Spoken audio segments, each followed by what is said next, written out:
having been an MP any help then in trying to become an MSP? So you answer that first. I've obviously got some thoughts as well. Yes, I mean, it's a very, very different parliament. I think actually it will, there are two apprenticeships that I feel that I've served if I'm successful in becoming a member of the Scottish Parliament. The first is being office manager for Alex Neil and spending 7 years in working in Holyrood and knowing its processes. I think that's going to be really important.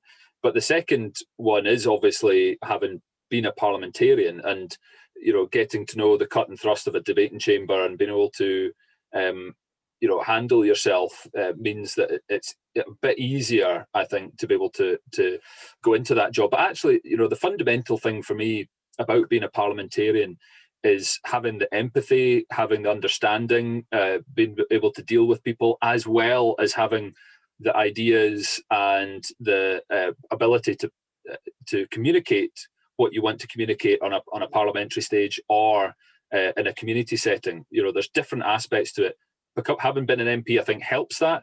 But knowing the Scottish Parliament and having worked with the people I'm keen to represent, I think is the most important to be a successful MSP. I mean, you make some great points there. If somebody asked me what was the single most important component of being an elected representative in any area or legislature, I would say it's communication skills. Some people, and I know they've been kind of talked about, despising, if you like, their voters, which I think is ridiculous. I mean, if you don't like people, if you don't like working with people, or certainly if you're not prepared to give them a fair hearing and work with them, I think you must struggle. And so communication skills is absolutely vital.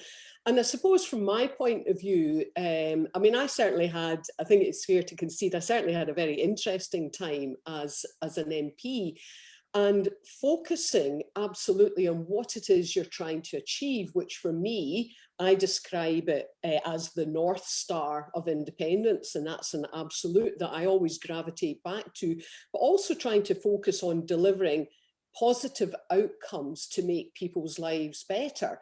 And of course, whilst we want to see our Parliament making all the decisions, there was still some things where I felt I could help in terms of making a contribution that would make things better for everybody, regardless whether they were located and not just in Scotland.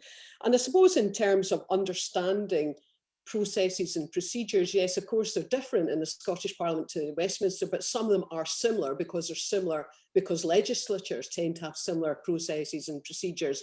And I think that will be useful experience as well.